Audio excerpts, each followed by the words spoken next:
একবার ভাবুন তো, আপনি আপনার ট্রেডিং স্ক্রিনের সামনে বসে আছেন, একটা ট্রেড নেবেন, সব ঠিকঠাক। কিন্তু হঠাৎ করে আপনার হার্টবিট বেড়ে গেল, হাত কাঁপতে শুরু করল।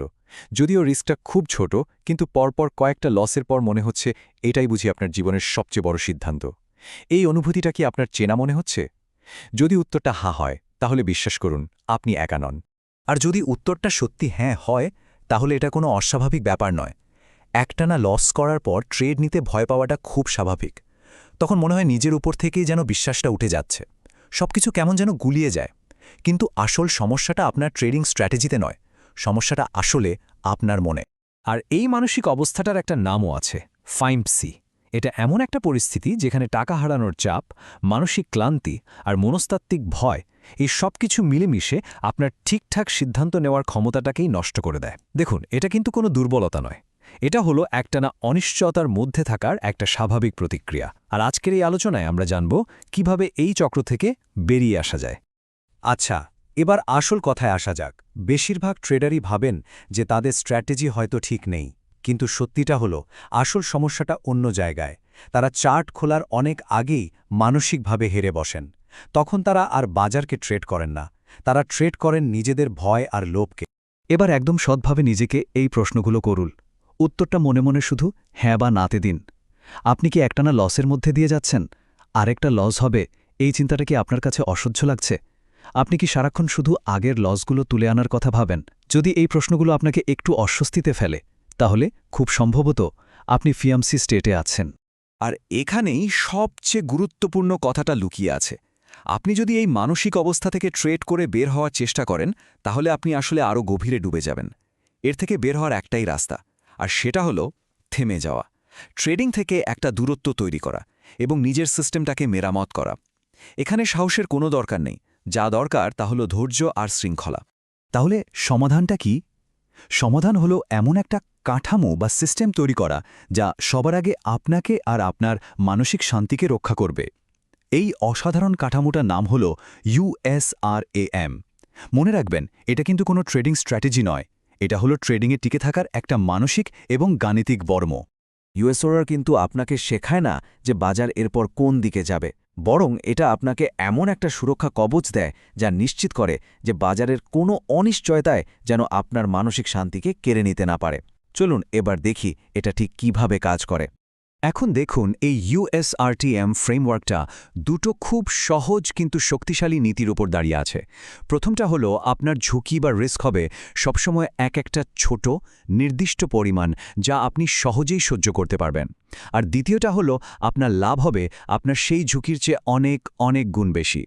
মানে সোজা কথায়, আপনার লসগুলো হবে একদম প্রেডিক্টেবল আর বোরিং, কিন্তু আপনার লাভগুলো আপনাকে রীতিমতো চমকে দেবে। আর এই যে নির্দিষ্ট ঝুঁকির কথা বললাম, আমরা একে একটা মজার নাম দিয়েছি হ্যাপি লস। মানে এটা এমন একটা অ্যামাউন্ট যেটা হারালে আপনার রাতের ঘুমে কোনো সমস্যা হবে না। এটা সেই লস যা ট্রেড শেষ হওয়ার পর আপনার সাথে বাড়ি ফেরে না, বা আপনার পরের দিনের সিদ্ধান্তকে প্রভাবিত করে না। এটা আপনার মানসিক শান্তির একক, আপনার মোট ক্যাপিটালের কোনো শতাংশ নয়। চলুন এবার আরও এক ধাপ গভীরে যাই এবং দেখি এটা বাস্তবে কিভাবে তৈরি করা যায়।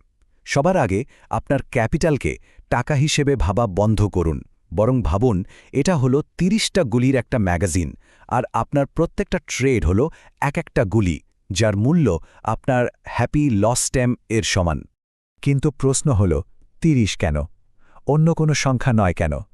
কারণ পরিসংখ্যানগতভাবে একটা ভালো ট্রেডিং সিস্টেমে একটানা ৩০টা ট্রেডের লস হওয়ার সম্ভাবনা প্রায় শূন্যের কাছাকাছি।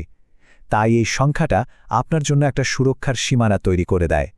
এটা কোনো আন্দাজ বা ভবিষ্যৎবাণী নয়, এটা হলো গণিতের বাস্তবতা। দেখুন, একটানা ৫ থেকে ১০টা ট্রেডে লস হওয়াটা খুব স্বাভাবিক। এটা বাজারের সাধারণ ওঠানামারই একটা অংশ।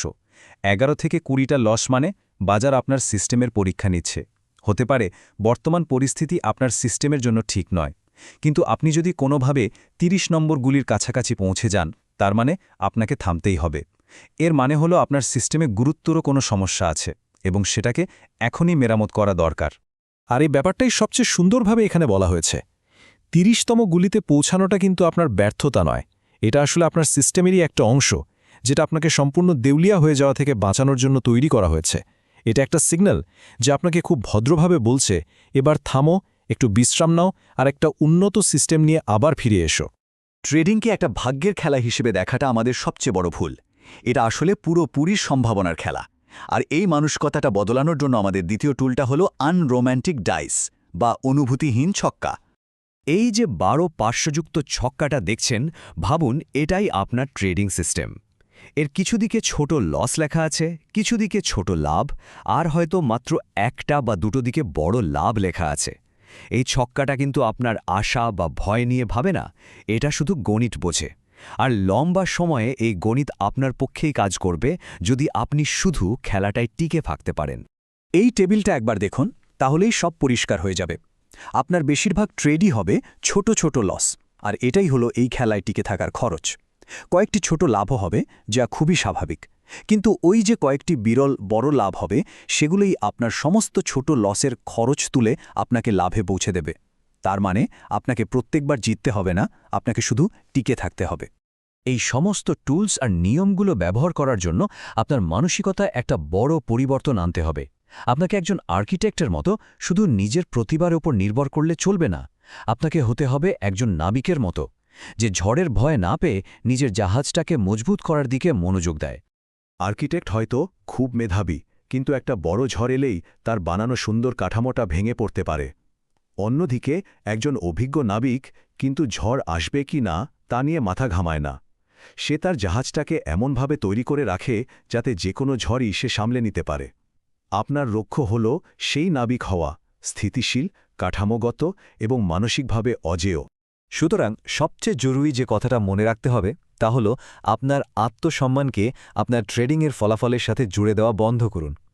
একটা লস যেমন আপনাকে একজন ব্যর্থ মানুষ প্রমাণ করে না, ঠিক তেমনই একটা লাভ আপনাকে রাতারাতি জিনিয়াস বানিয়ে দেয় না।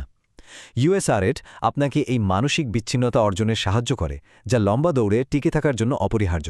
কারণ দিন শেষে বাজার সবচেয়ে বুদ্ধিমান বা সবচেয়ে সাহসী ট্রেডারকে পুরস্কৃত করে না, বাজার তাকেই পুরস্কৃত করে যে শেষ পর্যন্ত টিকে থাকতে পারে। আর টিকে থাকাই হল ট্রেডিংয়ের চূড়ান্ত দক্ষতা, কারণ এটাই সাফল্যকে আপনার কাছে আসার জন্য যথেষ্ট সময় আর সুযোগ করে দেয়। তাই সবশেষে একটা কথা মনে রাখবেন, আপনি দুর্বল বা অক্ষম নন, আপনি এতদিন শুধু অরক্ষিত ছিলেন। ফেমসিপসি কোনো ব্যক্তিগত ব্যর্থতা নয়, এটা হলো সুরক্ষা ছাড়া অনিশ্চয়তার সমুদ্রে ঝাঁপ দেওয়ার ফল। এখন প্রশ্ন একটাই, আপনি নিজেকে রক্ষা করার জন্য আপনার সেই কাঠামোটা কবে আর কিভাবে তৈরি করবেন?